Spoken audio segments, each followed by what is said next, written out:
Assalamualaikum warahmatullahi wabarakatuh semuanya. Selamat datang di podcast kami. Saya Clara Andini dan Saya Ibnu Muhdi Ikhwan. kali ini kita bahas apa ya, Nu? Kali ini kami akan membahas tentang pahlawan revolusi Turki. Pahlawan revolusi Turki? Siapa sih dia? Nah, kamu penasaran kan? Iya nih, penasaran. Pasti teman-teman yang denger juga penasaran kan? Yuk simak ceritanya. Jangan lupa dengerin sampai habis ya.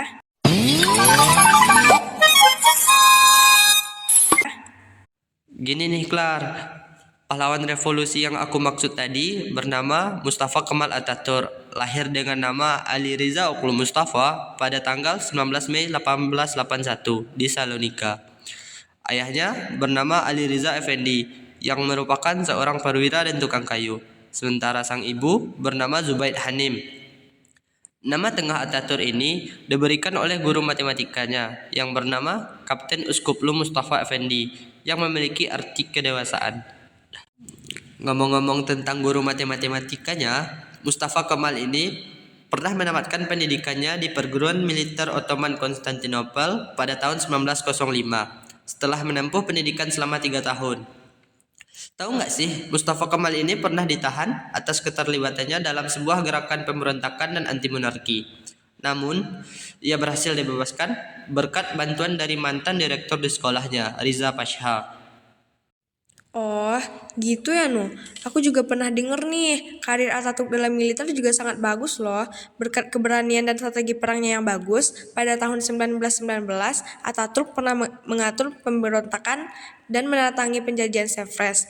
Dia juga membagi Ottoman. Tujuan beliau melakukan itu sih untuk menginginkan kemerdekaan bagi Turki. Setelah menyusun Traktat Lausanne pada 29 Oktober 1923, yang juga menjadi tanda berdirinya Republik Turki, Mustafa Kemal Atatürk menjadi presiden pertama. Saat menjadi presiden nih, Mustafa Kemal Atatürk menganalisis sejumlah negara-negara barat dalam upaya mendominisasi Turki. Atatürk yang dikenal sebagai seorang pemimpin militer yang efisien, mengubah Turki menjadi modern, demokratis, dan sekuler. Nah, benar nih, Klar. Mustafa Kemal Atatürk memang menerapkan beberapa sekularisasi di Turki. Beberapa wujud sekularisasi yang diterapkannya adalah melepaskan semua unsur keagamaan dari sekolah-sekolah. Tidak hanya itu, tulisan Arab diganti dengan tulisan Latin. Tujuannya membebaskan bahasa Turki dari belenggu bahasa asing. Dan pemerintah juga mengeluarkan kebijakan untuk mengubah pengucapan azan disesuaikan dengan bahasa Turki, yang sangat ditentang oleh masyarakat komunitas Muslim Turki. Atatürk berpandangan jika pengaruh Islam benar-benar hilang, maka Turki dapat maju ke negara modern dan sangat dihormati. Bahkan, Atatürk mengeluarkan larangan yang sangat ditentang oleh umat Muslim dalam berpakaian, yang menjadi simbol agama dan menganjurkan masyarakat Turki berpakaian ala barat. Wah, parah juga sih Nu kebijakan yang ditetapkannya. Tapi nggak lama setelah itu, pada tahun 1937, kondisi Atatürk mulai mengalami penurunan. Ia menderita sirosis di livernya. Namun selama perawatan, Atatürk tetap menjalani kegiatan seperti biasanya. Kemudian, pada 10 November 1938, Atatürk meninggal di usia 57 tahun. Cerita meninggalnya mantan petinggi militer ini beredar. Disebutkan bahwa Atatürk meninggal dengan cara yang mengenaskan. Saat-saat menjelang kematiannya, ia menderita penyakit kulit di mana dia merasakan gatal di sekujur tubuh. Dia juga menderita penyakit jantung, darah tinggi, kemudian rasa panas sepanjang hari. Tidak pernah merasa sejuk sehingga pompa air dikerahkan untuk menyirami rumahnya selama 24 jam. Gimana nih Nu? Udah tahu kan? Masih kurang. Tahu nggak sih, mayat Atatürk pernah diawetkan selama 15 tahun. Nah, gini nih ceritanya. Pada tanggal 9 November, satu hari sebelum kematiannya Atatürk, dia pingsan selama 36 jam dan akhirnya meninggal. Ketika itu, tidak ada yang mau mengurus jenazahnya sesuai syariat.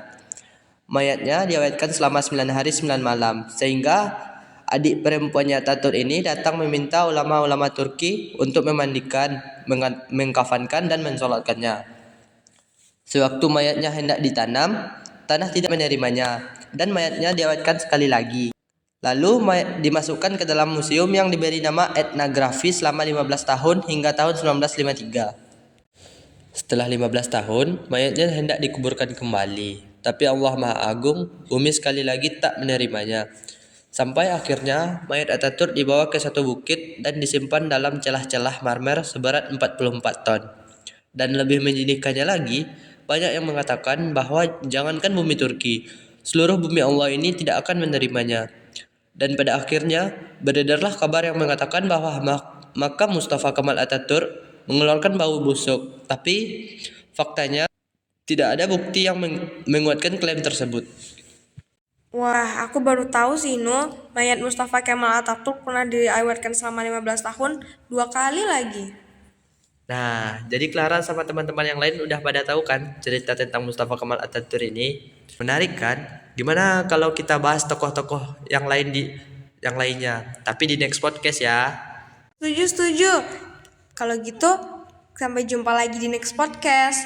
Dadah semuanya. Assalamualaikum. Assalamualaikum.